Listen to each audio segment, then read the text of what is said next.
Listo, creo que ya empezó a grabar. Entonces ahí está. Sí, profe, ya está grabando. Listo. Perdón, que es que acá yo moví una cosa del Meet y se me, se me descontroló un poquito, pero ya lo estoy cuadrando. Listo, vale. Bueno, entonces voy a compartirles acá el plan de actividades remotas y ahí vamos a hablar muchos temas. Perdón, Joana, que te veo ahí que habías quitado la cámara y la volviste a poner. ¿Mm? Señor. Que te presentes. Bueno, estoy en Neiva, profe, por motivos Ok. de trabajo de mi esposo. Entonces estoy Ujú. aquí, pero pues sé que en algún momento toca retornar a la U, entonces toca con toda la actitud. Y tengo 33 años. ¿Laboralmente estás dedicada a algo? En ese momento yo... En estos momentos estoy de comerciante, pero no con la misma pila que tenía, porque pues ya uno con la universidad pues se enfoca diferente. Pero yo comercializo Amway Sí, desde casa, entonces se me facilita mucho. listo, ok. También estudié criminalística como en el 2008 en la universidad. Y bueno, varias cositas. Vale, Sí. listo, perfecto. Vale, pues esos dos módulos también te sirven mucho porque uno cree que comercializar algo es normal, pero pues bueno, uno dimensionarlo desde el punto de vista jurídico, cómo funciona. Ok, bueno, pues entonces, frente a la materia, frente a esta materia, antes de mirar los temas que vamos a ver y demás, hacer unas claridades. Me disculpan los que vieron ayer clase conmigo de contratos, porque pues me van a escuchar casi lo mismo, pero ¿qué sucede?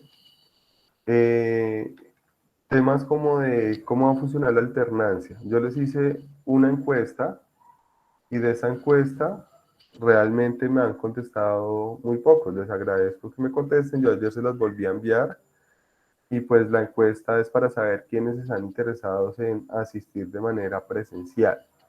Entonces la universidad ha implementado o ha realizado un esfuerzo económico bien importante para hacer unas adecuaciones y poder implementar la alternancia y pues ha adecuado unos salones y dependiendo del riesgo y dependiendo de muchos temas de las personas que van a asistir, la idea es poder llevar a cabo clases presenciales con una parte de la clase y la otra parte de forma remota.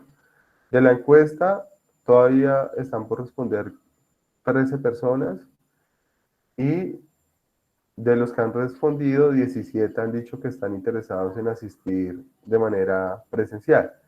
Entonces, en ese sentido, ¿cómo va a ser el funcionamiento?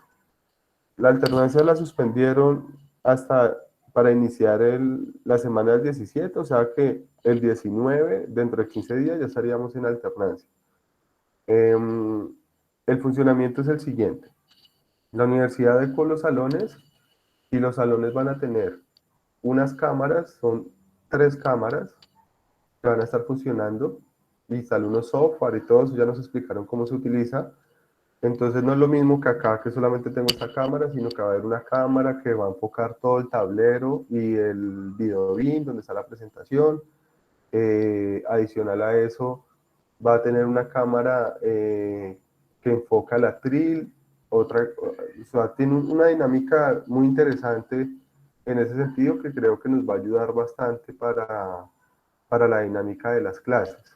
Esto, y pues van a estar también unos micrófonos y unos parlantes para poder interactuar tanto los que están de manera presencial como los que están conectados de manera remota. Entonces, el aforo van a ser 12 personas. Si ya hay más o menos 19, pues ¿qué me toca hacer a mí? Organizarlos de tal manera que ustedes asistan, los que van a asistir, asistan más o menos la mitad una semana, a la semana siguiente la otra mitad y se van alternando así. Si son más o menos 16 semanas, quitando la semana de receso son 15, y, y eso, más o menos ustedes van a asistir unas 4 o 5 veces a la universidad. Creo que el tema de la pandemia todavía nos tiene ahí descontrolados. Todos quisiéramos regresar de manera inmediata, pero pues no sabemos si en 3 semanas vamos a estar iguales, peor. Ahí ya teníamos ayer que en Bogotá ya está la variante esa delta regada. Bueno, y va a venir una cantidad de cosas que no sabemos cómo va a ser el desarrollo, pero pues la idea es que estemos algunos de manera presencial y otros de manera remota. Los que estén de manera remota no va a haber ningún problema ni ningún inconveniente, no se vayan a sentir que van a quedar abandonados, porque la adecuación tecnológica va a permitir que uno como profesor esté atento de ustedes y esté atento de los que estén de manera presencial. O sea, uno va a estar en una cámara que la cámara es como si yo les estuviera hablando a ustedes igual que acá.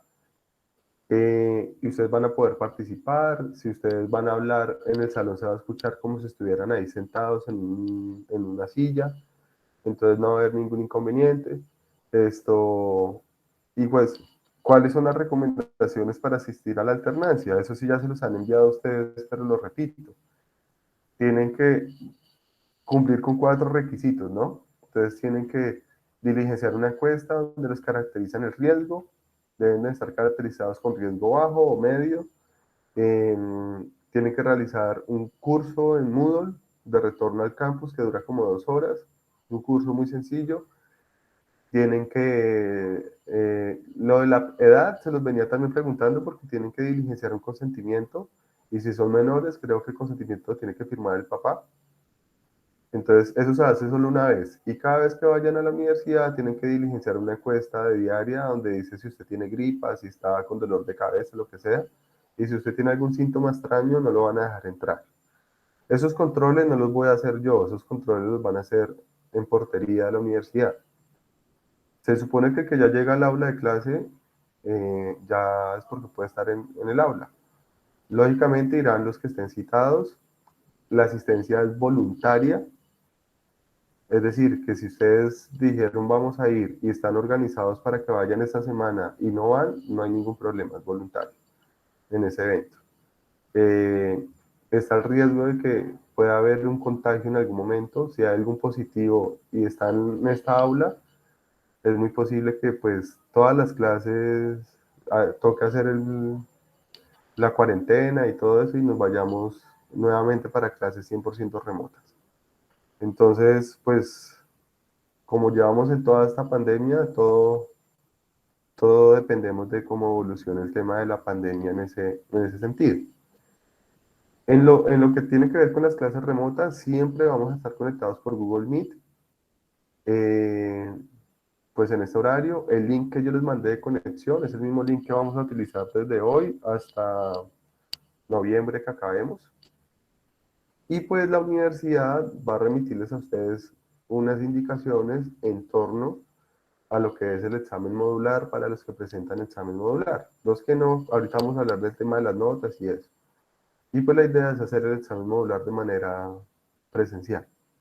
Excepcionalmente, situaciones extrañas, pues lo harán de manera virtual. Pero la adecuación tecnológica que hicieron en la universidad permite que estemos algunos presenciales y otros virtuales y hagamos todo el ejercicio normal en ese evento.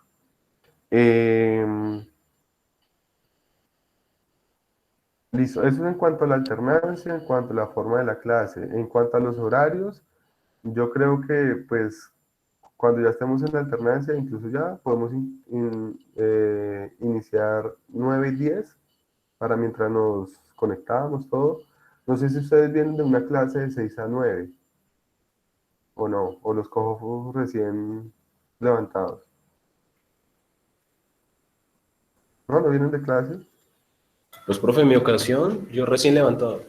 Sí, bueno, no, perfecto, porque es que cuando uno viene de 6 a 9 de clase ya viene cansado. Entonces, bueno. Eh, entonces, esto, 9 y 10, especialmente porque los que vamos a estar en la universidad en alternancia, los salones tienen un protocolo de ingreso, desinfección y eso. Y pues yo creo que es hora de decirlo, pero digámoslo, pues el que va a ir a alternancia tiene que ir con el tapabocas y eso. Creo que eso Eso ya como que es muy lógico hoy en día. Eh, Esto, y pues vamos a hacer una pausa en cualquier momento. Habrán ocasiones en las que de pronto no hagamos una pausa y sigamos de largo y acabemos más temprano. Eso lo dirá la dinámica de los temas que vayamos trabajando en cada sesión. Esto, en cuanto a los temas que vamos a ver, vamos a, pues eso lo van a ir descubriendo poco a poco. Yo les voy a mandar esta información, este documento, yo les voy a mandar esto, les voy a mandar unas lecturas para cada semana, para cada clase. Yo no voy a hacer control de lectura, por eso es un tema muy de autorresponsabilidad. Si ustedes esa lectura las dejan en una carpeta en el computador sin un cabril, quien se está afectando son ustedes, porque son lecturas muy sencillas. A mí usted coge esa lectura y la lee antes de la clase y luego ve la clase, pues aprende mucho mejor. Está haciendo un doble esfuerzo de aprendizaje en ese evento. Entonces bueno, hoy vamos a tener un tema de presentación, luego vamos a empezar por una parte muy sencilla que es como entender qué es una obligación y cuáles son sus elementos. Luego vamos a clasificar las obligaciones. Después de clasificar las obligaciones vamos a ver cuáles son las fuentes de las obligaciones, ahí nos vamos a dedicar un buen tiempo. Y finalmente vamos a ver cómo se transmiten o trasladan las obligaciones a otras personas. Y finalmente, cómo se extinguen las obligaciones. Eso parece que es muy poquito, pero eso es bien extenso. Todo eso es bien extenso. Entonces, prácticamente vamos a entender qué es una obligación, vamos a ver cómo se clasifican, vamos a ver cómo nacen, cómo se transmiten y cómo se extinguen o mueren las obligaciones. En este material que les voy a mandar, hay una sugerencia de textos, si los quieren ver, si los pueden pedir en la biblioteca o algo. Hay muchos libros de obligaciones. Yo les diría que no se vayan a matar la cabeza con libros complejos, por lo menos si usted va y coge un libro como, por ejemplo, este libro que es el libro, ay, perdón, como por ejemplo, Inestrosa. Entonces son 3 libros de estos, así de grandes, y pues eso es prácticamente cogerse y matarse uno la cabeza porque es un libro muy denso, es muy complejo. Entonces, creería que no, pueden utilizar unos libros mucho más pequeños, unos manuales de obligaciones mucho más sencillos para eso, y las lecturas que yo les envíe. Yo les voy a mandar unas lecturas donde van a estar todos los temas que vamos a ver. Lecturas que pues uno hace el esfuerzo como profesor de escoger para que sean lecturas más sencillas, más entendibles, más didácticas en ese caso. Porque si los pongo a leer Inestrosa, terminan odiando el derecho privado en este semestre. Es un libro muy bueno, fantástico en cuanto a obligaciones, pero es un libro muy denso, un libro muy, muy denso de entender en ese evento. En cuanto a recursos tecnológicos, puede que les mande algún material audiovisual de YouTube, algunos videos donde están algunas explicaciones, y las clases siempre van a quedar grabadas y van a ser subidas en una plataforma de YouTube. Esa plataforma de YouTube, se los voy a copiar al chat para que de pronto la tengan en cuenta. Yo no les voy a estar enviando las clases, o sea, yo nunca les voy a enviar las clases, sino que las clases siempre las van a encontrar en YouTube. Por ejemplo, hoy ya estoy descargando y cargando las clases del día de ayer. Entonces, normalmente de un día para otro ya están cargadas las clases para que quien de pronto no pueda asistir a clase o quien quiera repasar algún tema, ahí lo pueda encontrar. Entonces, ahí ustedes van a ver que están grabadas mis clases desde que empezó la pandemia al día de hoy, de todas las salones y todo. Entonces, ahí las van a encontrar siempre grabaditas. Que no se me va a olvidar algo, no. Y Moodle, no vamos a utilizar absolutamente nada de Moodle. O sea, Moodle por allá no, en esta clase no, No miren nada por allá. Acá solamente vamos a utilizar Meet para las clases remotas, YouTube para la grabación de las clases, y vamos, cuando vayamos a hacer algunas actividades, las vamos a hacer con formularios de Google, con Google Forms. Eso es lo que vamos a trabajar en temas de materiales. En cuanto a las notas, a ustedes les gusta darse látigo con esto de una vez. Entonces, dejémoslas de una vez claras. Las notas, ¿cómo van a ser? Van a estar divididas en 5 notas. Vamos a sacar 5 notas. Va a haber un 30%, que es el examen modular final. Examen modular, todos los profesores, allá ustedes asisten. Ese semestre desempolvan la corbata, se ponen bonitos, van a presentar su modular y pues ahí hay un 30% de nota.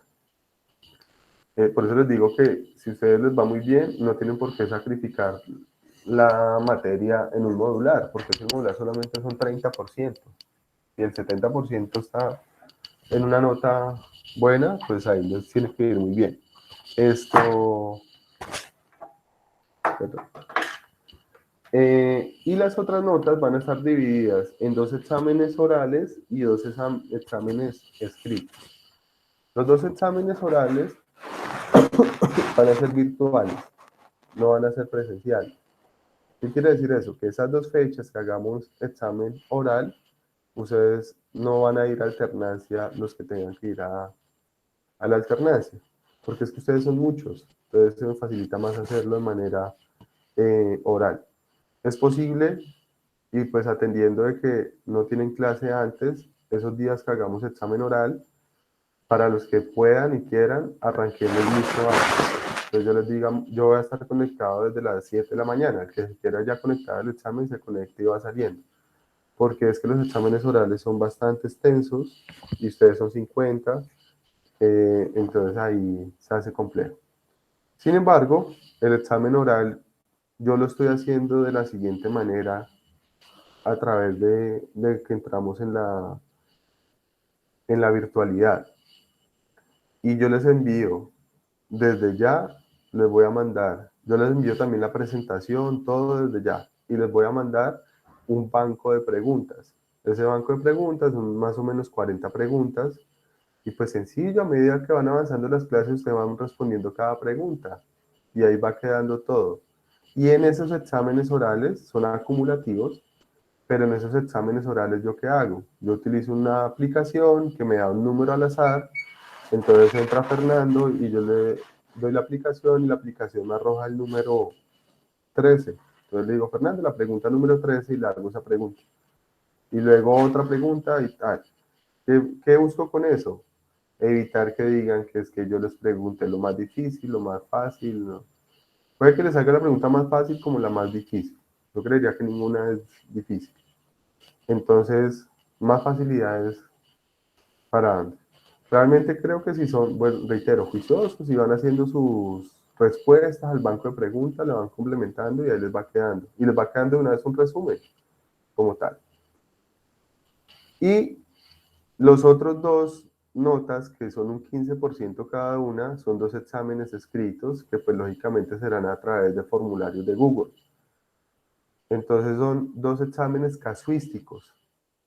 Yo les envío un caso de los que van a trabajar en modular, y ese caso que les envío, de ese caso les envío, haga en cuenta unas 25 preguntas tipo test. Eso, no, nunca hago preguntas abiertas. Y se los envío hoy y tienen hoy hasta la medianoche para hacerlo. ¿Qué facilidades tienen? Que no le veo problema, lo pueden trabajar en grupo. O sea, cada uno lo responde individualmente, pero pueden hacer en la tarde una videoconferencia, reunirse 6, analizar el caso y a empezarlo a responder. No le veo problema porque es un proceso de aprendizaje que lo trabajen de manera conjunta, se genera debate y todo. No son fáciles, les advierto, son cascareros, enredados, todo, pero es un tema de mucho análisis. ¿Por qué lo hago también? Pues para que de una vez vayan desarrollando los casos del modular. Entonces de una vez ya van desarrollando los casos del modular y pues van cogiendo esto, se van cogiendo de una vez como como experiencia en cómo resolver un caso modular. Entonces, normalmente lo que yo le voy a hacer, del caso, le voy a hacer preguntas de los temas de obligaciones para que ustedes analicen esos temas. Estamos adelantando ya la solución de los casos de una vez. ¿Hay alguna duda hasta ahí? No, profe, considero que hasta el momento muy claro. No, señor. ¿Sí? Claro, profesor. Listo, perfecto. Ok. Fácil, creo, ¿no? Vea que acá, yo les voy a decir algo que me decía una profesora a mí cuando yo estuve en el pregrado, que ya no está en la universidad. Decía, uno como profesor es como un piloto de un avión. Uno los recoge a ustedes en un punto y tiene que llevarlos a otro punto sanos y salvos. Yo los recojo acá hoy, tengo que llevarlos sanos y salvos a la última semana de noviembre. Pero si alguno quiere tirar del avión, ya no es mi problema, ¿listo? Así todos van montados en el avión juiciosito, se ponen el cinturón, siguen las instrucciones, llegamos todos bien. La idea no es rajar a nadie, la idea es que aprendan y pasen todos. Esa es la idea realmente en ese caso. Tutorías. Si quieren tutorías, las tutorías normalmente yo las doy los días martes. Todo lo que les estoy diciendo les voy a mandar un correo informado. Entonces los días martes. Si los martes se les cruza y alguno quiere alguna tutoría, me manda un correo electrónico y me dice esto, no sé, profe, podemos hacer una tutoría a tal fecha. Entonces yo miro que no se me cruce que no se me vaya a cruzar con las demás clases y, y hacemos la tutoría en otro horario, no tengo ningún problema. La idea es ayudarles en eso y que aprovechen las tutorías. ¿Cómo nos vamos a comunicar nosotros? Especialmente a través de correo electrónico. Yo suelo estar muy atento del correo y de enviarles los correos. Estén muy atentos de los correos. Ayer tuve otra clase y me decían que es un grupo de WhatsApp. A mí no me gusta estar metidos en grupos de WhatsApp, pero creo que entre ustedes les puede servir porque ustedes ahí se pueden a veces botar información, ayudarse. Y como es un solo quinto, pues no sé si tienen algún grupo ahí, de pronto si pueden, el que lo maneja quiere mandar el link para que los demás se metan o alguien quiere crearlo y manda, creo que mandan el link para que todos se unan, pues lo podrían hacer y ya lo organizan ustedes. De pronto para que alguno ahí avise y diga, uy, ojo, el profe dijo que mandó este material. Creo que ahí ya mandaron el link. Entonces ya perfecto. O que digan, vea, ya resolvimos estas preguntas. ¿Quién tiene estas preguntas? Ayúdense ahí en ese caso. Además que son bastantes. Listo, perfecto. Yo creo que no, en cuanto a temas de la materia, yo creo que no tengo más temas. Creo que ya sería que entremos a hablar ya de tema a tema normal. Entonces, yo creo que podemos hacer una pausa chiquita de 10 minutos. Les pido especialmente la pausa porque yo tengo un problema de la espalda, entonces debo hacer una pausa activa, pararme, estirarme, volver a entrar. Entonces, por eso también creo que me va a beneficiar mucho ir a la universidad porque pues me puedo estar parando y sentando fácil. Entonces, 10 minuticos, son las 9:57, a las 10:10 arrancamos y ya empezamos con tema normal. ¿Listo? Entonces ya nos vemos en 10 minutos. Listo, profe. Listo, profe.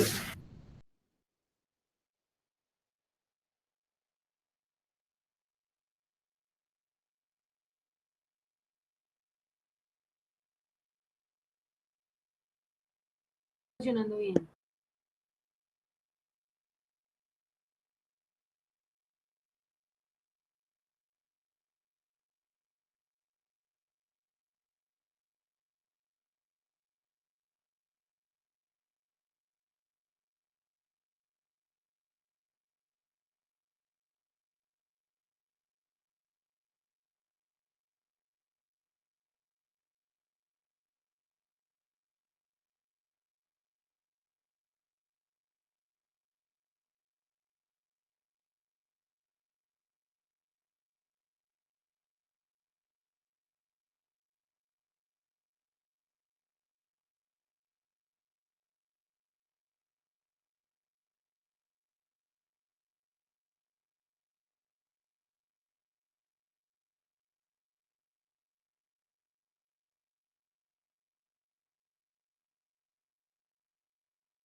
enviaron nada para firmar.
Vale, no te preocupes, Joan.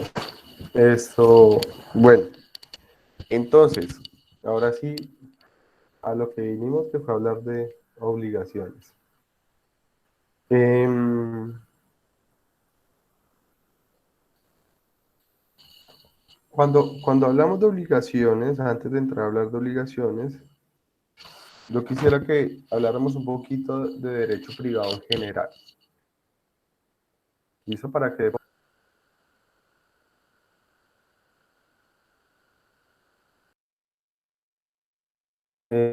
Pues como ustedes entran muy, muy reciente, es un derecho público muy de la revolución y demás, entonces creo Profe, se le que... escucha entrecortado, disculpe. ¿Ya ahí se me escucha bien? Sí, ahí sí. Listo, vale. Gracias. Yo les decía que antes de entrar a hablar de obligaciones, me gustaría que hablemos de derecho privado, como para que nos empecemos a ubicar un poquito en lo que es el derecho privado en general. Entonces, vamos a hablar un poquito de historia, pero no de esa historia así que vamos a durar 4 clases hablando de historia, no. Vamos a hablar una historia muy sucinta, pero vamos a hablar de la historia prácticamente de nuestro Código Civil, porque ustedes van a vivir este semestre con el Código Civil y el Código Civil es un Código Civil que ya vamos a ver, no sé si ya han visto, pero el Código Civil tiene casi 200 años. O sea que nuestra codificación es una codificación, perdón un segundo, es una codificación bastante antigua. No quiere decir que porque sea una codificación muy antigua, sea una codificación mala o equivocada, sino que simplemente es una codificación que tiene su origen incluso mucho más allá de lo que imaginamos. Es para que nos ubiquemos dentro del derecho privado antes de entrarnos a ubicar en esta materia. Pero, ya, ¿qué materias ya vieron clase? Me imagino que ya vieron con Gallo porque escuché que pues se han visto con Gallo. Sí, profe. Ay, nosotros, Procesal, sucesiones. O sea, ya vieron todas. sí, señor. ¿Cuál les queda Sí, señor. pendiente? Solamente esta quedaba pendiente. Ok, listo. Entonces, eh,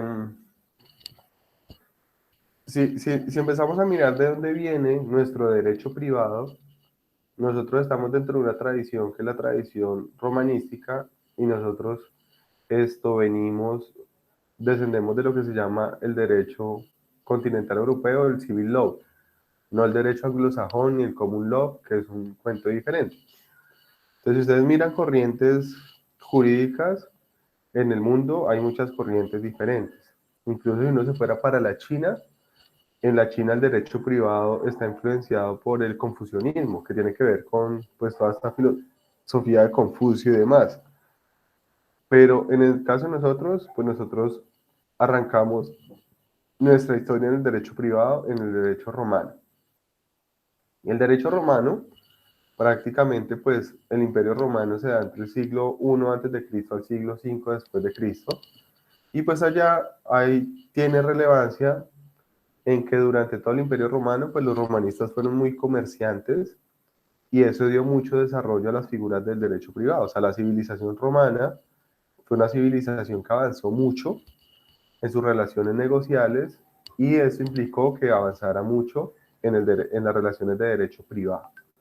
El derecho privado tiene su gran desarrollo de origen en el derecho romano.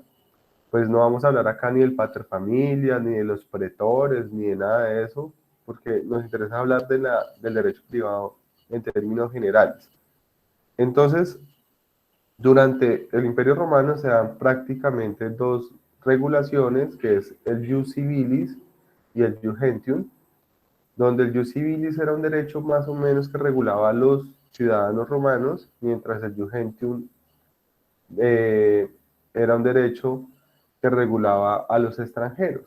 Ellos tenían como una doble connotación ahí para regular de manera diferente sus relaciones entre romanos y las relaciones que estaban entre los extranjeros en particular.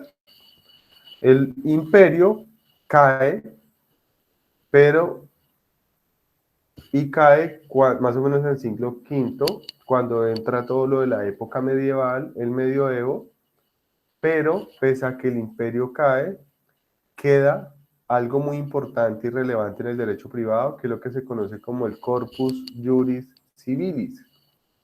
El Corpus Juris Civilis no es un código, sino es una recopilación de todas las tradiciones jurídicas romanas que hace Justiniano. Entonces Justiniano allá coge y hace como una recopilación de las tradiciones romanas. Algunos incluso dicen que el Corpus Juris Civilis es más una recopilación jurisprudencial que un código.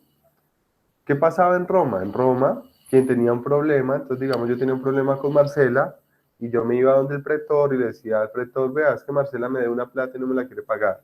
Es que Marcela me corrió la cerca y me está invadiendo mi terreno. Es que Marcela, uno de sus esclavos, fue y me agredió. Y todas esas cosas el pretor las tenía que solucionar. El pretor era como el juez.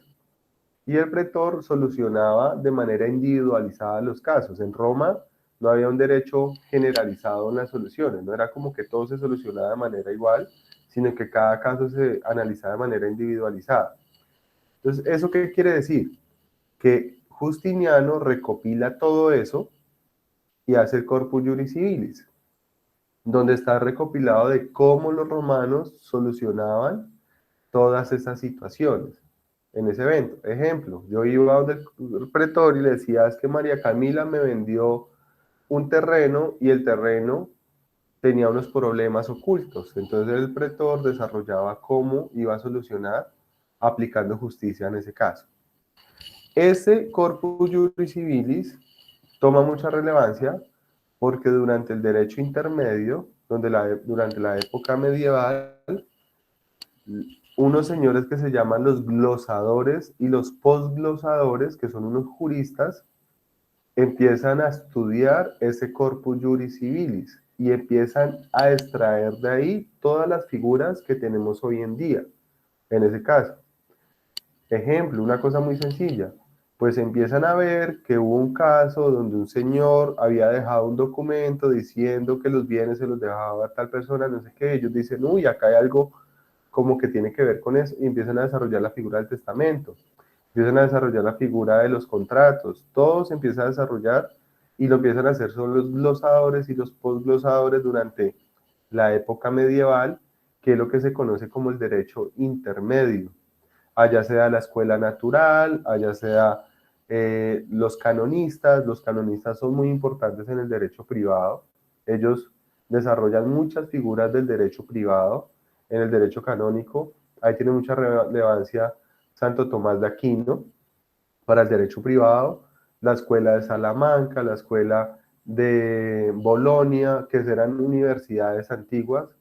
Salamanca tiene más de 800 años esa universidad, Bolonia es mucha más antigua, y pues en esas universidades se crearon los glosadores, los posglosadores, más o menos en estos siglos, siglo X, siglo XII, y ellos desarrollaron estas figuras de derecho privado.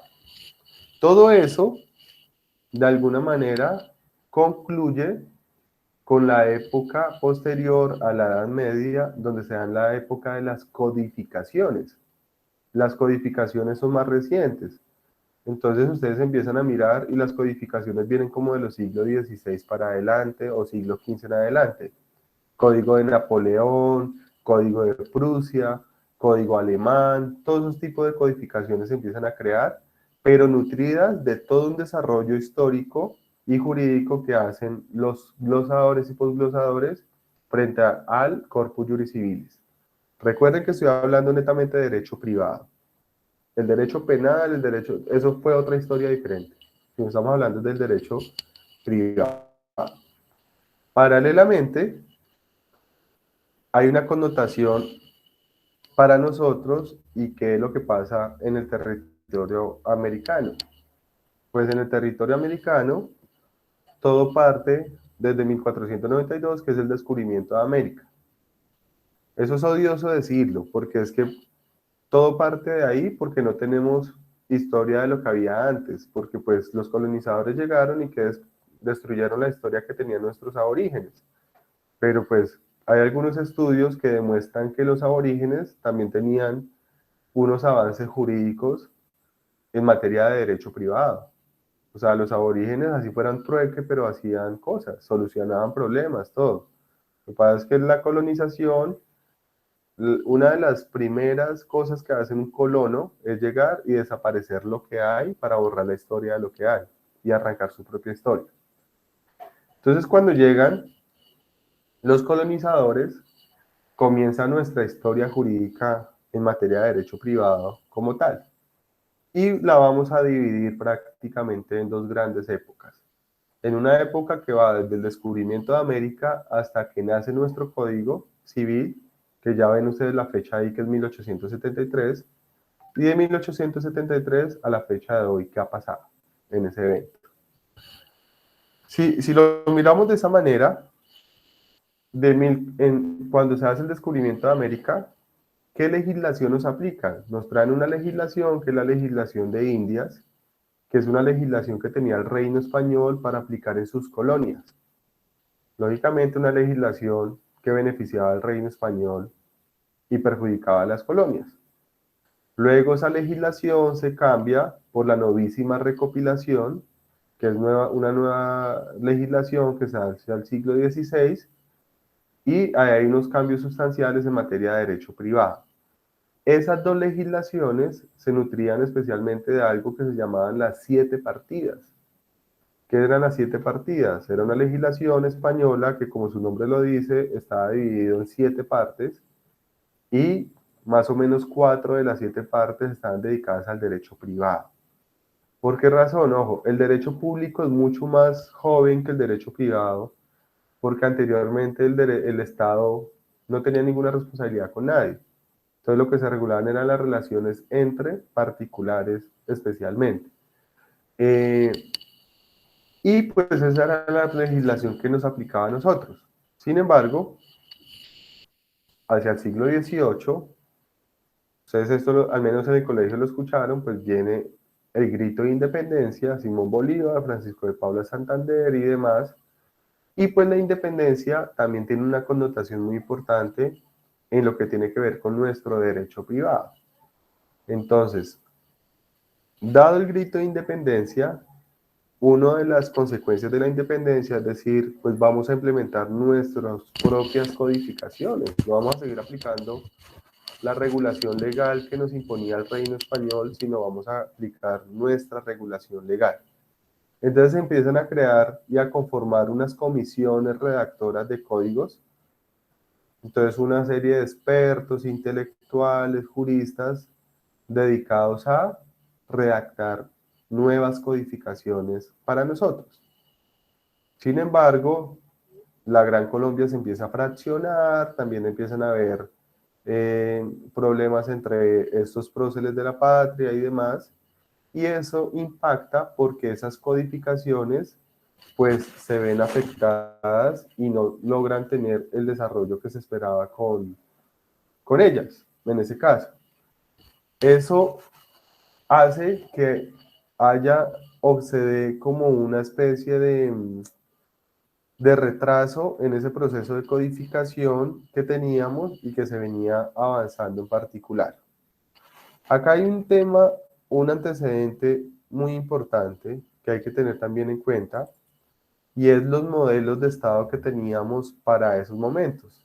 No sé si ustedes recuerdan del colegio, no sé si eso lo ven ustedes en tercero, cuarto, en segundo, pero pues Colombia, como hoy en día lo conocemos, no siempre ha sido así. Colombia ha venido modificándose políticamente, incluso territorialmente. Si ustedes recuerdan a sus mapas, cuando estaban en el colegio, Venezuela, Panamá, o sea, la Gran Colombia, todo eso era un monstruo bastante gigante.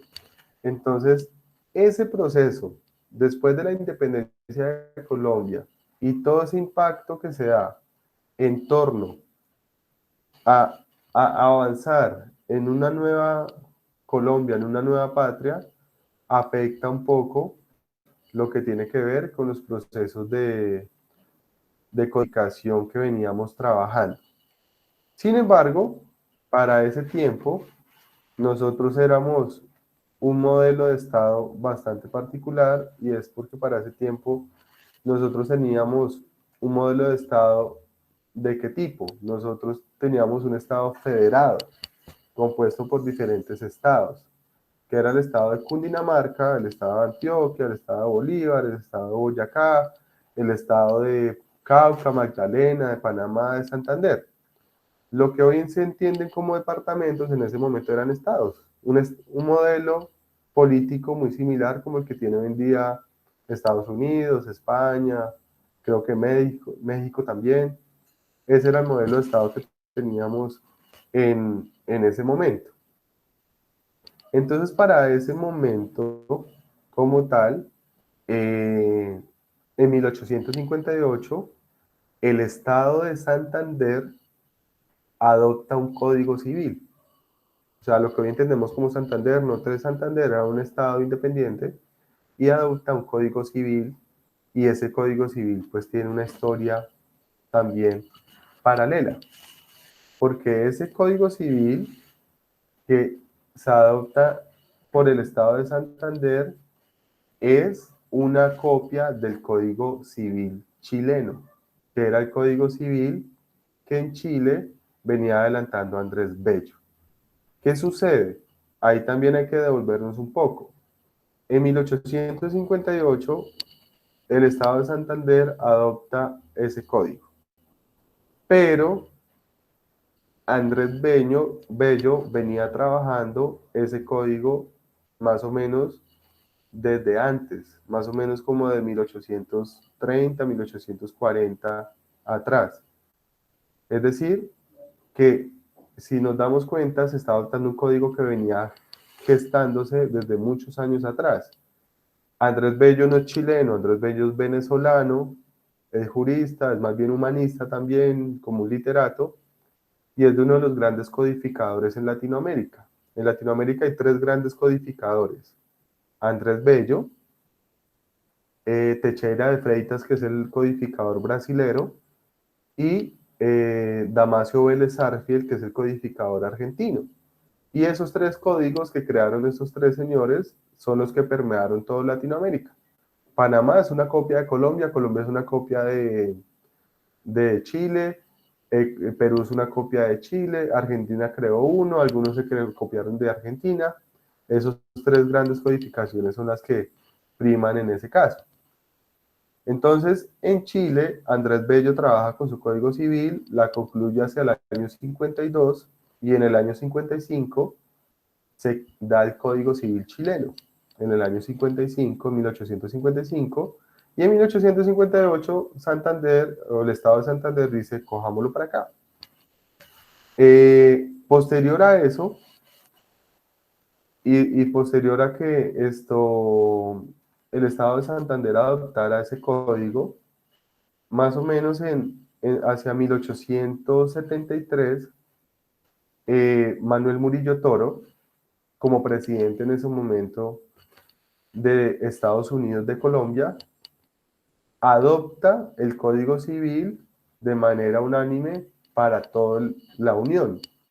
Por eso ustedes van a encontrar en el Código Civil que en algunas partes no habla de la República, del Estado, sino habla de la Unión, porque fue creado cuando éramos los Estados Unidos de Colombia. Entonces dice, este es el Código de la Unión, habla mucho de los bienes de la Unión, todo, pero es por su contexto histórico que se da pues en ese momento. Luego, con posterioridad, se crea la Constitución de 1886, y pues en 1887, cambiamos ahí de un modelo de Estado también, pasamos también de ser un Estado federado a ser un Estado ya centralista, y en 1887 sale una ley que dice que adopta ese código como el Código Civil. Entonces, si nos damos cuenta, el Código Civil que vamos a trabajar a lo largo de todo este semestre es un Código Civil que data de 1858, pero data de más atrás porque viene siendo copia del chileno, o sea que es un Código Civil que estamos casi a 25, 30 años de cumplir 200 años con ese Código Civil. A medida que vayamos avanzando en estas materias y en las demás, ustedes van a ver algunas normas donde habla de carruajes, de cosas así, pues me imagino que hace 200 años la gente iba en carruajes por Villa de Leyva, por todo eso, era otro contexto histórico, diferente. Habla de cosas donde pues se ve claramente la discriminación de derechos de la mujer, habla de que la mujer tenía que pedirle permiso al marido para disponer de sus bienes, cosas así, pero pues todo eso está evolucionado y por eso hay que señalar que hay otra etapa en ese evento y es lo que pasa de 1873 al día de hoy. De 1873 al día de hoy, realmente el gran cambio se da desde la Constitución del 91 al día de hoy, pues porque ya ustedes saben que del 91 se cambia al Estado Social de Derecho y eso es un boom bastante fuerte. Y a partir del 91 al día de hoy, el Código Civil tiene cualquier cantidad de reformas, normas inexequibles, normas derogadas, normas modificadas. Para la muestra, un botón. El matrimonio. ¿Cómo venía el matrimonio? Hombre y mujer. Hoy en día, matrimonio entre parejas del mismo sexo, totalmente permitido por una evolución constitucional. El tema de la igualdad de derechos de los hijos. Anteriormente el código discriminaba al hijo extramatrimonial. Hoy en día todos los hijos son iguales. Puede ser del lechero, de la vecina, de lo que sea, no importa. Para el código todo se da prácticamente del 91 hacia acá. Igualdad, por ejemplo, de derechos entre lo que es un compañero permanente o lo que es un cónyuge. Ya no se discrimina. Antes había una discriminación entre ser arrejuntados o ser casados. Y pues hay una gran evolución del 91 al día de hoy en todas las áreas del derecho. Y sigue la evolución modificándose en ese caso. Yo creo que el mayor cambio es del 91 hacia acá. Al día de hoy, les voy a dar una mala noticia. ¿Qué pasa? Puede pasar que lo que ustedes aprendan este semestre, en unos años ya no sirva para nada y cambie todo. Porque hoy en día ya se están gestando nuevos códigos civiles, códigos de comercio. ¿Qué pasa? Ya hay proyectos de ley. El código más reciente en Latinoamérica es el de Argentina, que se modificó en el año 2014. En Colombia ya se han intentado presentar varios proyectos de ley de nuevos códigos y de códigos unificados. ¿Qué quiere decir eso? Unificar en un solo código el Código Civil y el Código de Comercio. Nuestro Código de Comercio es del año 1971, y es casi una copia del Código de Comercio italiano. Entonces, ¿qué implica eso? Que puede pasar que en un tiempo muy cercano tengamos un nuevo código. Y puede pasar que, pues, pese a que nosotros, a mí me pasó, cuando yo estudié en el pregrado, yo estudié con Código de Procedimiento Civil y con otro Código Contencioso Administrativo. Y en el 2011 salió el CEPACA y en el 2012 salió el Código General de Proceso. Y me tocó, pues, volver a aprender ese tema. Entonces puede pasar que la idea, por eso la idea acá, más que enseñarles la norma, es enseñarles las figuras de base, para que si de aquí a mañana hay un cambio legal, pues ustedes también sepan adaptarse a ese cambio legal, porque puede haber un nuevo código en ese caso, y el nuevo código pues puede traer cualquier cosa, cantidad de cosas diferentes en ese evento. Y para concluir el cuento o la historia, hasta ahí de nuestro código. Si miramos el Código Civil chileno, que es el que da resultado a nuestro Código Civil, el Código Civil chileno está influenciado sobre todo por el Código Civil de Napoleón, el francés.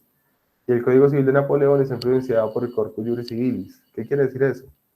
Que hoy en día tenemos casi que puro derecho romano en nuestro Código Civil. Es decir, que nuestro derecho privado sigue manteniendo las costumbres del derecho romano. Casi que así. Por ejemplo, usted mira figuras, muchas figuras de derecho privado, y son igualitas como saben en el derecho romano. En el derecho romano ya fueron creadas y siguen iguales al día de hoy. Eso no es malo, sino que es para que ustedes lo tengan en cuenta en ese evento. ¿Hasta ahí alguna duda? No, señor, todo claro. No, señor, Ok, muchas. listo, perfecto. Listo. Perfecto. Y algo muy pequeño en relación ya con tema de obligaciones. Ya trasladándonos a las obligaciones. ¿Qué pasa con las obligaciones? Pues el mundo de las obligaciones también tiene su origen en el derecho romano. Incluso una de las lecturas que les voy a mandar es de derecho romano, donde explica las fuentes de las obligaciones y todo eso en el derecho romano. Y así como las explican ahí, es igual como lo tenemos en el Código Civil al día de hoy. Entonces, ¿qué pasa? En el derecho romano también se gestan las figuras de las obligaciones, se gesta todo este tema de las obligaciones, y especialmente, pues, podemos, o sea, podemos señalar, acá nos podríamos quedar hablando de muchas cosas del derecho romano en materia de obligaciones, pero refirámonos solamente a una, y es al término obligación. Porque si miramos la clasificación de las obligaciones, los modos de extinguir, todo eso está en el derecho romano. Y es lo mismo que está al día de hoy vigente. Pero refirámonos especialmente a la figura de la obligación en especial.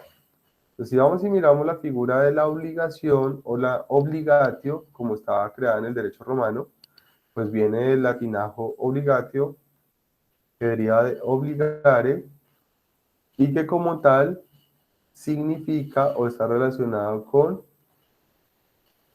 cuando se habla de obligare, se habla de atar alrededor de algo, generar una atadura, generar un vínculo. Entonces la palabra obligatio generalmente está desarrollada con la acción de generar una atadura, generar un vínculo, en ese caso, una obligación.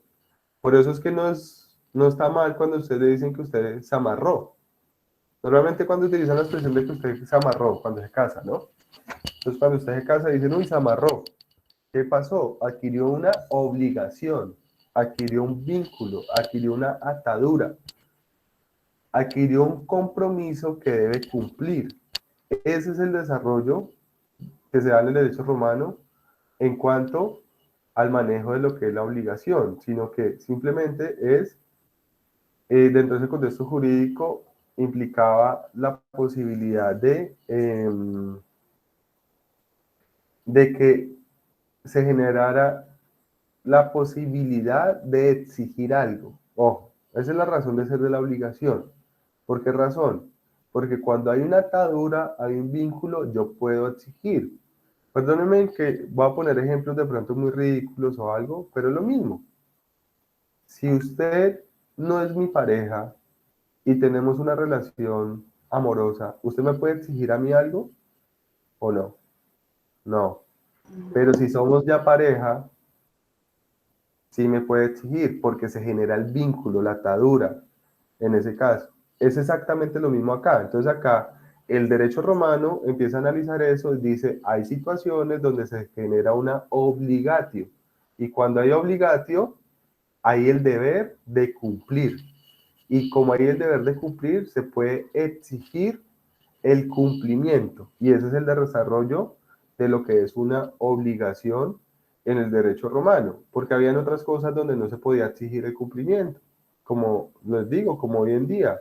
Hay cosas en las que sí se puede exigir el cumplimiento y hay cosas en las que no.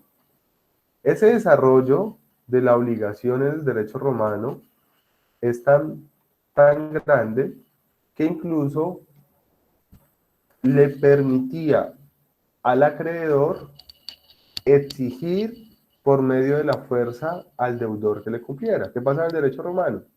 Que si Sabogal no me cumplía, yo iba, cogía un palito y le daba unos cuantos palazos para que me cumpliera. Incluso lo podía someter físicamente hasta volverlo mi esclavo hasta que me pagara, en ese caso. ¿Por qué? Porque tenía, lo que pasa es que en el derecho romano se da un desarrollo muy grande de la buena fe, y la buena fe tiene que ver con el cumplimiento de la palabra empeñada, y eso era tan sagrado que si usted no cumplía físicamente, hasta podía mutilarlo el acreedor, en ese caso. Entonces, eso se desarrolla de esa manera ya también, y yo podía ir al domicilio del deudor, cogerlo físicamente, agredirlo, reducirlo, volverlo mi esclavo, y de esa forma prácticamente como que satisfacerme.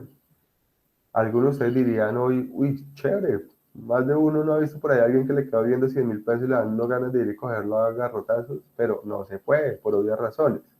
En el derecho romano eso también evolucionó, pero no evolucionó por un tema humanístico, no, sino que evoluciona por una razón muy sencilla, y es que así el acreedor sometiera físicamente al deudor, no lograba satisfacer la obligación. O sea, yo voy, cojo a ese abogado que me dé 1.000.000 de pesos, le doy palo, pata y todo, pero el 1.000.000 de pesos no lo recupero. Entonces, en ese sentido, en el derecho romano se empiezan a expedir unas normas, unas regulaciones que prohíben el sometimiento físico del acreedor al deudor, y ya lo que empiezan a mirar es el respaldo patrimonial o económico del deudor. Entonces ya por eso, en ese evento, ya la posibilidad de que yo persiga el patrimonio del deudor, más no que lo someta físicamente. Y ya toma una relevancia, o evoluciona de tal forma que se garantizaba el cumplimiento con monedas de cobre, con monedas de oro, empieza a desaparecer ese tema del esclavismo, etcétera. Incluso se deja de castigar esto, no solamente física, sino penalmente, el incumplimiento de las obligaciones. Antes se podía castigar de manera penal. Hoy en día solo se puede castigar de manera patrimonial el incumplimiento de una obligación. Para la muestra de un botón, miremos el artículo 28 de la Constitución. No sé si ustedes tengan ese artículo ahí, no sé si lo tengo acá copiado. Acá lo tengo, abajo. ¿Qué nos dice el artículo 28 de nuestra Constitución hoy en día? Nos dice: toda persona es libre, nadie puede ser molestado, ni reducido a prisión, arresto, ni detenido, dice. En ningún caso podrá haber detención, prisión ni arresto por deudas. Ahí está clarito, ¿no? ¿Qué quiere decir eso? Que yo puedo ser mala paga y no me voy para la cárcel. Hay unas excepciones, como cuáles: alimentos, temas tributarios, que allá sí hay unos delitos por el incumplimiento de la obligación alimentaria, por el incumplimiento de obligaciones fiscales, o sea, tributarias, con la DIAN y eso. Pero el resto, yo le estoy debiendo a María José 100 millones de pesos, y voy por la calle y María José me ve, gríteme mala paga, gríteme HP, gríteme lo que sea, pero no me voy para la cárcel, porque no hay sometimiento físico ni cárcel por las deudas. ¿Qué tiene que hacer María José? ¿Perseguir qué? ¿Qué es lo que tiene que perseguir ella? El patrimonio. Y si yo no tengo patrimonio, ¿qué pasa? Tiene más casa un pescado que yo. ¿Su sueldo podría ser? No tengo sueldo, no tengo nada. Pues no pasa nada. Nada, llórelo. No me puedo cobrar esa platica. ¿Sí ve? ¿Entienden la idea ahí? ¿Cómo evoluciona eso? Entonces, en el derecho romano empezó a evolucionar de la misma manera. Y pues de todo ese desarrollo se crea el concepto de obligación, que es el mismo concepto que podemos tener hoy en día. que es este, que es un concepto de obligación que desarrolla Justiniano, que pues no pretendo que lo van a aprender de memoria, pero que sí entendamos el significado. No sé si lo tengo acá la traducción para que lo tengan ahí, pero ahí está.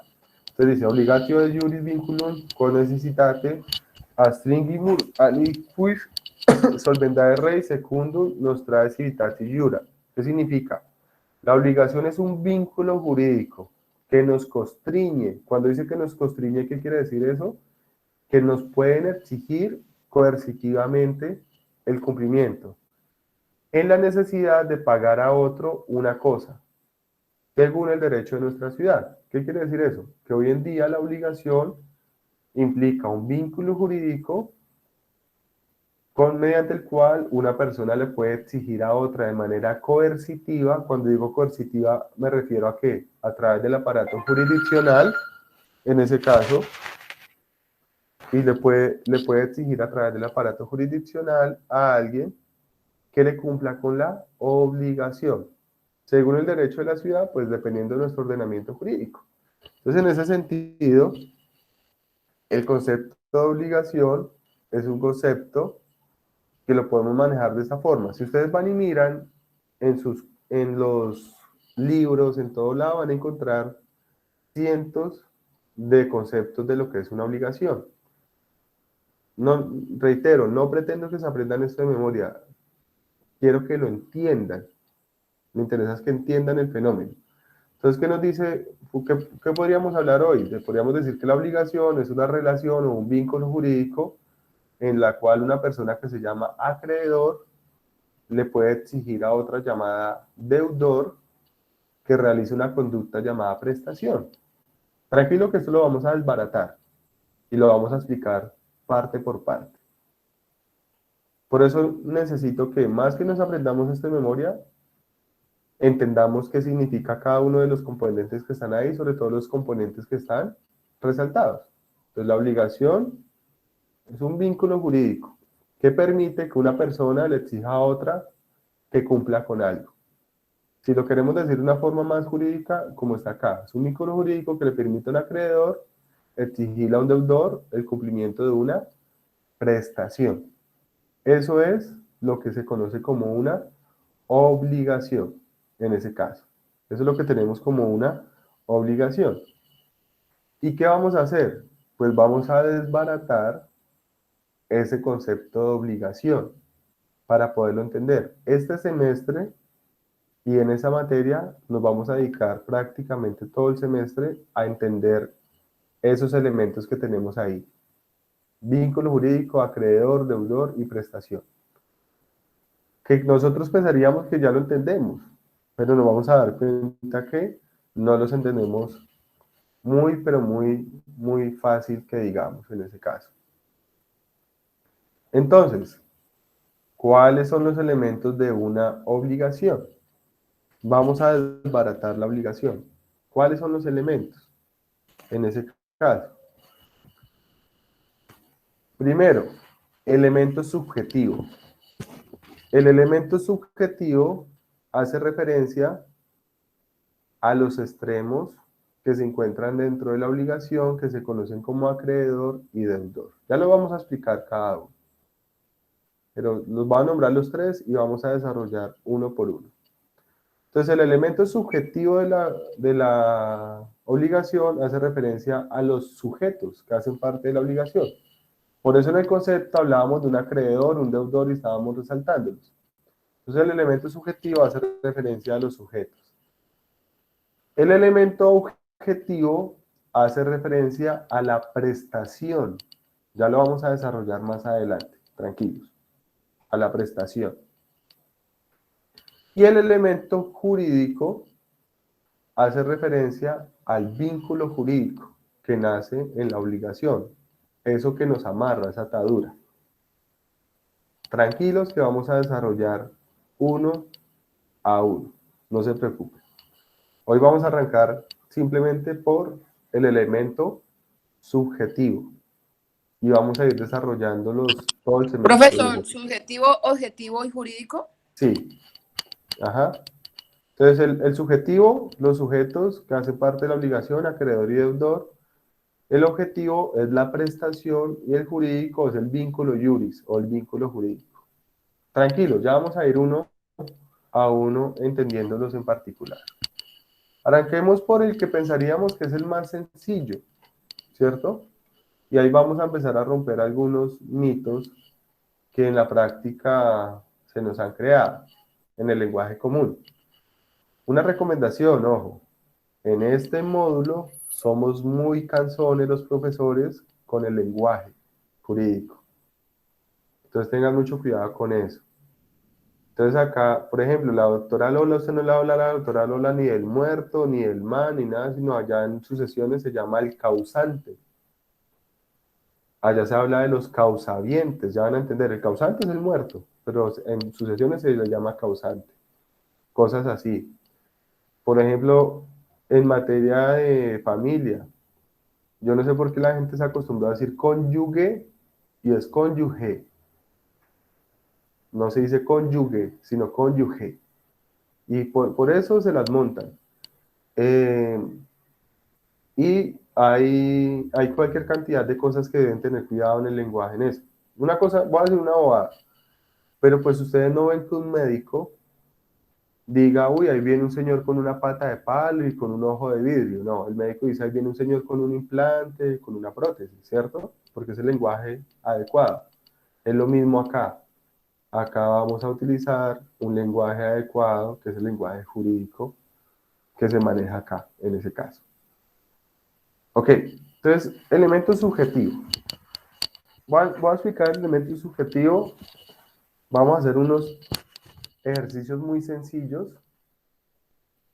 No, los ejercicios los voy a dejar para la próxima clase. Les voy a mandar unas lecturas sencillas, pero recuerden, es para que ustedes vayan acostumbrándose a todos esos temas. Y la próxima clase ya vamos a hacer unos elementos para que me entiendan cómo funciona una relación obligacional. Entonces, ¿quién es el acreedor? Henry, dígame quién es el acreedor. El acreedor es la persona que otorga el crédito, en el caso. Otorga el crédito, ¿cómo así? La que tiene la propiedad con la que se contrae la deuda, ¿no? O sea, perdón, el acreedor es la persona que entrega ese crédito. Ok. Natalia, dime, ¿quién es el acreedor? Pues el acreedor sería la persona que puede exigir el cumplimiento de esa obligación. ¿De qué obligación? Pues pues del La negocio, obligación que se contrae. de lo que se pactó. Ok, ¿qué es un deudor, Marcela? Un deudor es aquella persona que pues debe pagar aquel compromiso que adquirió económicamente con otra persona. Ok, ¿hay alguien que había levantado la mano? Creo que alguien había levantado la mano.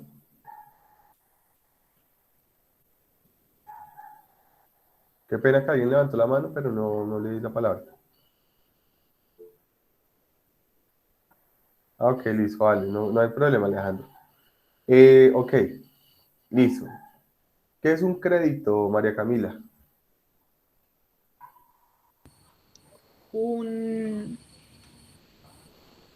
Como un compromiso monetario que se hace con otra persona. ¿Qué es una deuda? La obligación que yo debo cumplir la obligación que yo mismo me puse para cumplir con alguien más.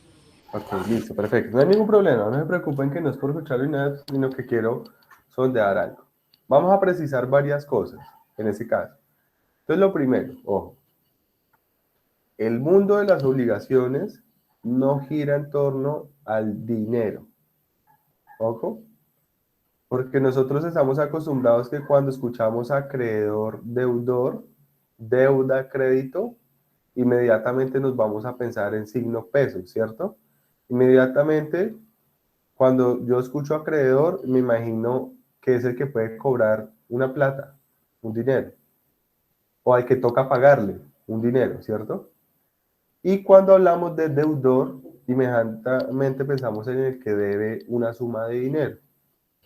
Pero el mundo de las obligaciones va mucho más allá de eso. Me voy a apartar un momentico de esto, voy a ir al elemento objetivo y me devuelvo, pero pues voy a ahondar en el elemento objetivo más adelante. Cuando hablamos del elemento objetivo, nos damos cuenta que las obligaciones pueden implicar 3 tipos de prestaciones. Cuénteme, Rafael. Doctor Castellano, es que, espera, enciendo la cámara un momento para dirigirme a usted. Es que necesito, digamos, como una apreciación o puede ser también un consejo. Y lo que me pasa es que por la virtualidad, pues mandé a hacer una torre gamer, ¿de acuerdo? Y el tipo, pues, no me la hizo. Pasó un mes, 2 meses, y lo que hice fue hacer una letra de cambio por el valor de 2 millones de pesos. Entonces, mi pregunta es, cuando pasó de un objeto físico a solamente letra, que viene siendo solamente dinero, que puedo solamente Sí. cobrar el dinero, también se especifica como deuda. Además de eso, eso fue como en 26 de noviembre. Pasó noviembre, diciembre, enero, febrero. Y llegué a un acuerdo con él. Un acuerdo, digamos, como en el sentido del positivismo. Y lo hice firmar nuevamente otra letra de 2 millones de pesos. ¿Por Ujú. qué? Porque él me dio la palabra que, etcétera, etcétera, que me iba a cumplir. Pero en el caso que no me cumpliera, pues yo cobraría 2 letras. Entonces, ¿está bien esa dinámica que hice o suena muy abusivo? No, pues el que debe de, el que no paga, pues que pague. No pasa Y, nada. Pero y pasó marzo, abril, mayo, junio, julio, estamos en agosto nada, y no ha pagado todavía. nada, cóbrele. Pero no, Eh, pero lo que usted me pregunta, me voy para este punto para hacer una aclaración con eso, Rafael. Entonces, vean, ¿qué es lo que sucede? En el mundo de las obligaciones, nosotros siempre pensamos dinero, pero no, el mundo de las obligaciones es un mundo mucho más amplio, porque el elemento objetivo de la obligación puede implicar diferentes tipos de prestaciones. Hay 3 tipos de prestaciones. Hay prestaciones de dar, de hacer y de no hacer. Entonces, ¿qué puede pasar? Que en una obligación, la obligación implique una prestación de dar. Y dar puede ser dar una suma de dinero o entregar una suma de dinero, como puede ser dar un bien diferente a una suma de dinero, en ese caso.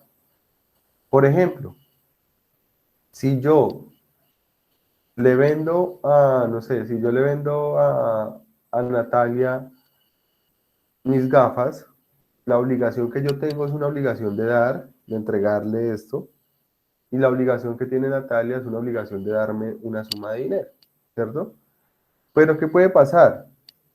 Que las obligaciones no sean solamente de dar, puedan ser una prestación de hacer, que implica realizar una conducta positiva. Es decir, puede que yo le diga a Natalia, Natalia, voy a poner un ejemplo absurdo o muy sencillo. Usted pinta uñas, pínteme las uñas y a usted le gustan mis gafas y yo le entrego mis gafas. Estoy intercambiando un bien por un servicio o lo que se conoce como un pago en especie. Entonces la obligación de Natalia es una obligación de hacer. En el caso que ponía Rafael, la obligación que tenía el señor de hacer la torre es una obligación de hacer, a no ser que él tenga una obligación de entregarle la torre, que es una obligación de dar. Pero vea que no estamos hablando siempre de temas económicos. Y hay obligaciones donde la prestación es de no hacer. Entonces, pero ¿qué vas a pero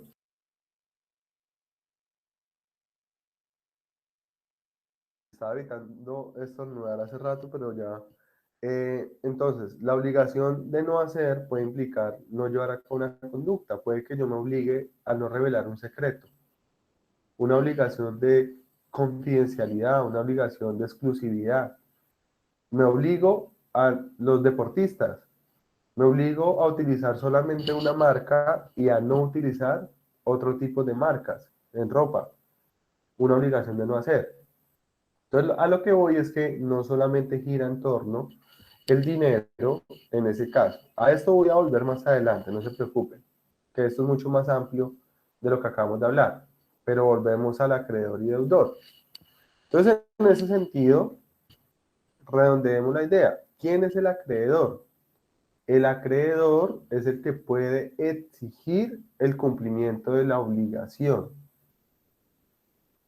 independiente que la obligación sea una obligación de dar, hacer o no hacer. ¿Sí ven? Entonces les pongo un ejemplo.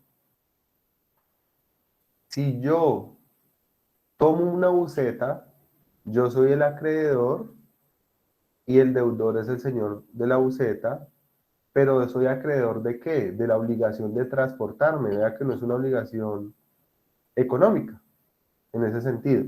Es una obligación de naturaleza de hacer en ese evento. O sea, los quiero apartar un poquito de que pensemos que solamente es tema monetario. Entonces, el acreedor es el que puede exigir el cumplimiento de la obligación.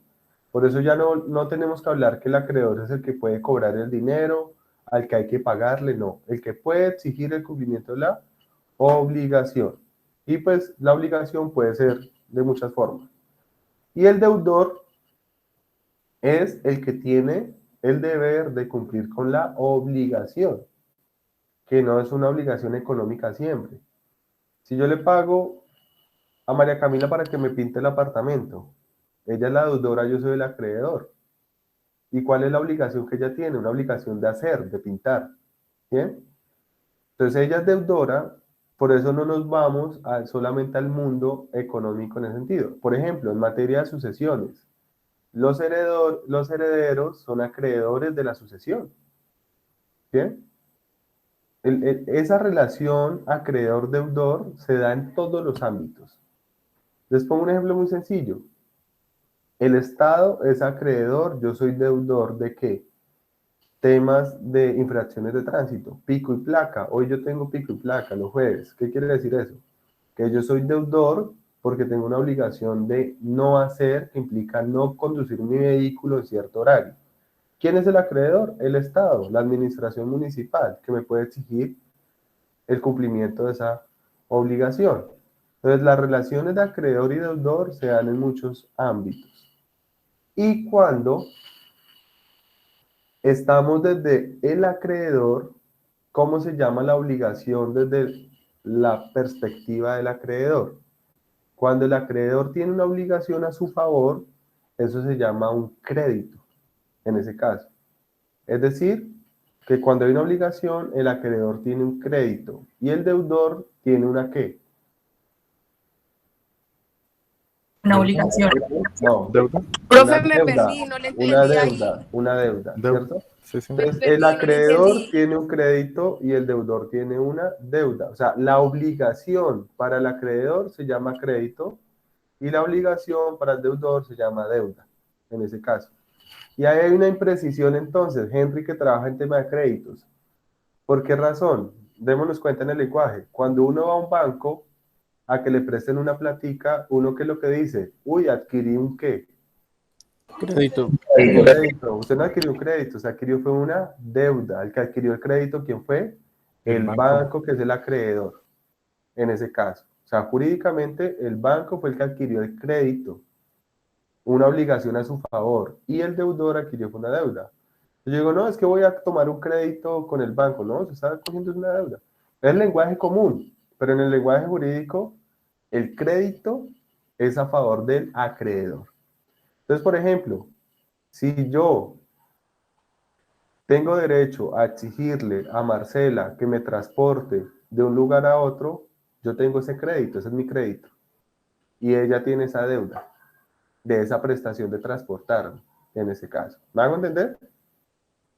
Tienen que nos complicamos un poco, pero la cosa ya es diferente en ese sentido. En Entonces, conclusión, o sea que el acreedor es la persona que puede exigir el cumplimiento de la obligación, ya sea económica o de una prestación de un servicio, y que a su lo que vez sea, lo que y sea. que a su vez el acreedor es el mismo creditor, el que usted mostraba en la imagen, el creditor, y que el cual es un beneficio a favor del acreedor, ¿sí? Sí, entonces, por ejemplo, les voy a complicar la vida. Modular. De una vez vamos a transportar modular. Entonces, es que si usted me dice, es que el, el heredero, frente a esa sucesión, es acreedor. Entonces yo le puedo decir, o sea, que él frente yo le puedo hacer una pregunta, frente a esa sucesión, el heredero tiene un ¿qué? Un crédito, ¿sí? Entonces, en el lenguaje común uno dice, no, él no tiene un crédito porque él no le está debiendo nada a la sucesión, pero porque hemos sido enseñados a pensar que cuando yo adquiero un crédito, estoy adquiriendo una deuda. No, es al revés, desde lo jurídico. Tranquilos que la próxima clase vamos a hacer unos ejercicios para entender esto muy bien. ¿Por qué razón? Acá nos vamos a complicar un poco más. Porque en una misma relación contractual o una relación legal, pueden existir muchas relaciones obligacionales. Me explico. Un caso muy sencillo. Henry, le compro una Coca-Cola. Entonces, hay dos obligaciones de por medio. Una, que es entregar la suma de dinero, y otra, que es entregar la Coca-Cola, ¿cierto? Yo le estoy comprando la Coca-Cola a Henry. ¿Qué quiere decir eso? Que Henry me tiene que entregar la Coca-Cola y yo le tengo que entregar la suma de dinero. Y ahí ya vemos dos relaciones obligacionales diferentes. ¿Por qué razón? Porque Henry es deudor respecto de la obligación de entregar la Coca-Cola y yo soy acreedor, pero respecto del pago del dinero, Henry es acreedor y yo soy deudor. ¿Me hago entender? ¿Qué quiere decir eso? Que empezamos a darnos cuenta que pueden haber muchas relaciones obligacionales en muchos casos. Les pongo un ejemplo más sencillo. Más sencillo no, más enredado. Transporte público. Entonces, yo voy a la buseta y tomo la buseta. ¿Quién es el acreedor? ¿Quién es el deudor? Usted es el acreedor. El No, acreedor pero es el pasajero. ¿por qué? Porque Porque si usted es el que está exigiendo el cumplimiento de la obligación de ese servicio. Pero espere, pero Porque depende. ¿Por qué razón? Porque es que ustedes están viendo solamente una parte de eso. Me explico. No lo están viendo absolutamente todo. Dígame, Andrés. Profe, yo pensaría que cuando uno se sube a la buseta, el acreedor es el que conduce la buseta y uno es el deudor. Y apenas uno ya está dentro de la buseta, uno es el acreedor, porque el de la buseta tiene el deber de transportarlo a uno hasta donde uno necesita que lo lleven, ¿no? Ojo, entonces, ¿cuál es la cuestión? Dígame, Alejandro. Profe, yo creería que, siguiendo la misma consonancia, el cambio se da antes o después del pago para que esos roles se inviertan. Si el de la buseta no recibe ese dinero, él no está comprometido a llevarlo. Pero si ya lo recibe, ahí es cuando creo yo se invierten los roles. Ojo, pero entonces, ojo, vea, interesante lo que están diciendo para decir lo siguiente. La respuesta debe ser depende. ¿Y depende de qué? Depende de la obligación que estemos revisando, ojo. Porque es que nosotros inmediatamente decimos, no, el acreedor o el deudor es tal, pensando inmediatamente dándole mayor relevancia o al transporte o al pago del dinero. Pero vamos a desglosar eso para que lo entendamos. Entonces, ¿qué sucede? Lo que dice Alejandro, no, porque puede pasar que, por ejemplo, cuando usted coge un taxi, ¿cuándo paga usted el taxi? ¿Cuando se sube o cuando se baja? cuando se baja. ¿Cuándo se va a bajar? Diferente a la que dice Alejandro. Entonces ahí perdería razón a lo que está diciendo Alejandro. Entonces, les pongo el ejemplo completo para que me entiendan. Entonces, si yo les digo que en un contrato de transporte, ¿quién es el acreedor y quién es el deudor? La respuesta es depende. Porque es que mirar el contrato no me permite saberlo, sino que yo tengo que mirar las relaciones obligacionales que hay dentro del mismo contrato, que pueden ser varias. Desbaratamos el contrato. Entonces, desbaratemos el contrato. Primero, Primera relación obligacional, pago del pasaje. Ahí, ¿quién es el acreedor? El transportador. ¿Quién es el deudor? El pasajero. ¿Sí? ¿Claros ahí? Segundo, obligación de transportarlo de un lado al otro. ¿Quién es el acreedor? El pasajero. ¿Quién es el deudor? El transportador. Tercero, la obligación de esto, una obligación de no hacer, obligación de no fumar dentro del transporte. ¿Quién es el acreedor? ¿Quién es el deudor? Podríamos decir que incluso ambos, porque ni el transportador ni el pasajero puede fumar. Otra, la obligación de no utilizar el celular mediante el transporte. ¿Quién tiene prohibido utilizar el celular? El conductor. Tanto El conductor. el conductor El como el conductor, no, que... pues usted no va en la buseta chateando a toda hora. El conductor. pues, Entonces, ¿quién es el acreedor? El pasajero que puede exigirle al conductor que no chatee. ¿Quién es el deudor? El transportador. Otra obligación, por ejemplo, yo pago un pasaje con el cual me dijeron que iba a ir acondicionado. Eso no tiene que ver con el transporte, sino es una prestación adicional dentro del transporte. Entonces, ¿quién es el acreedor? El pasajero. ¿Quién es el deudor? El transportador. Y así podemos mirar cualquier cantidad y nos damos cuenta que dentro de un mismo contrato pueden haber muchas relaciones obligacionales que se generan. O dentro de un mismo acto, por ejemplo, en el matrimonio. Si yo les pregunto en un matrimonio quién es el acreedor y quién es el deudor, ¿qué nos toca hacer? Desbaratarlo y mirar de qué estamos hablando. Si estamos hablando de obligaciones de fidelidad, alimentarias, con los hijos, de apoyo mutuo, hay cualquier cantidad. Entonces, en cada caso, el acreedor o el deudor puede ser diferente. ¿A qué quiero llegar con esto? Que cuando vamos a hablar de obligaciones y de acreedor y deudor, tenemos que mirarlo de una forma más minuciosa dentro de cada acto, no de una forma tan externa como lo hacemos normalmente. Perdón que Carlos ha levantado la mano. Sí, profe, quería intervenir. Sí, Profe, señor. pues, con el ejemplo de la buseta, pues, es como usted lo decía, es como un contrato implícito que uno, pues, que no firma, pero al momento de subirse al transporte público, pues, está aceptando los términos. Lo que usted explica se me hace como más fácil de desarrollarlo con un contrato, pues, más explícito, o sea, un contrato físico. Por ejemplo, el de una constructora que hace con los obreros, que por ejemplo dice, no, vamos a construir este conjunto en el próximo año. Entonces la constructora pone una disposición, por ejemplo, que al 29 de junio se tiene que construir el 30% del proyecto y a la semana entrante, pues la constructora da, no sé, el 50% del dinero de la construcción.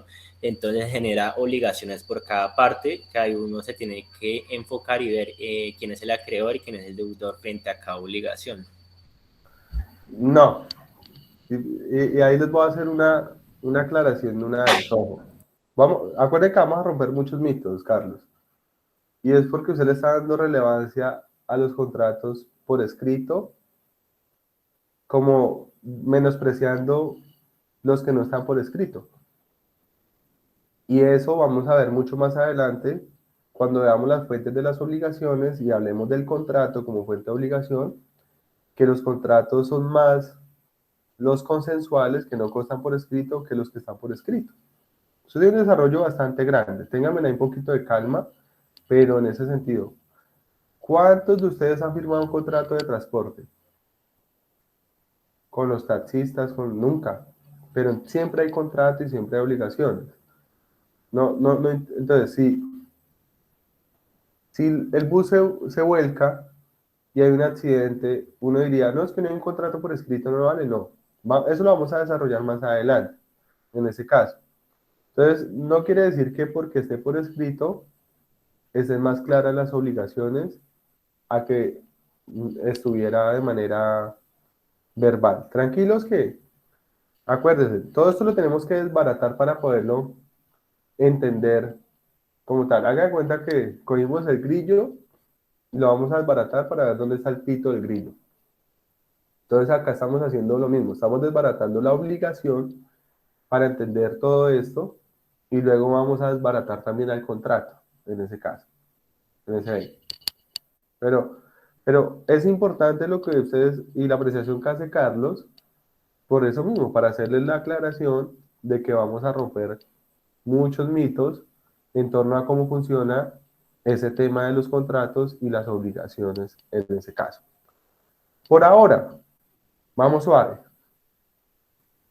Tengamos claro hoy que el acreedor es el que puede exigir el cumplimiento y el deudor es el que debe cumplir. ¿Qué se puede exigir y qué se debe cumplir? Cualquier tipo de prestación, no solamente dinero. Y que el acreedor tiene el crédito y el deudor tiene la deuda. Hasta ahí vamos suaves. Ya la próxima clase nos vamos a meter en el elemento objetivo y vamos a complementarlo uno con lo otro de una forma mucho más extensa. ¿Hasta ahí estamos claros? Sí, señor. Sí, señor. Sí, profe. Listo, vale, perfecto. Ok, yo creo que hoy, por ser la primera clase, y porque ustedes no han leído unas cosas que necesito que lean, yo lo voy a dejar acá. Yo les voy a mandar un correo, les voy a mandar la presentación de todas ya las clases, el banco de preguntas, les voy a mandar las lecturas, todo organizadito, todo claro, y pues ya nos veríamos dentro de la clase de 8 días que sigue siendo remota. ¿Listo? Mi profe, Vale, profe. ¿cuándo nos avisa que sube esta clase al YouTube? Está acá subida por tarde mañana, Marcela. Listo, mi profe, muchísimas gracias. Listo, vale pues. Gracias. Listo, entonces estamos ahí. Bueno, feliz tarde. Gracias, Chao, chiquitines. Chao. Chao, profe. Muchas gracias, Chao, profe. chiquitines. Nos vemos, chiquitines. Hasta luego, profe, muchas gracias. Bueno. Chao, Marcela. Chao.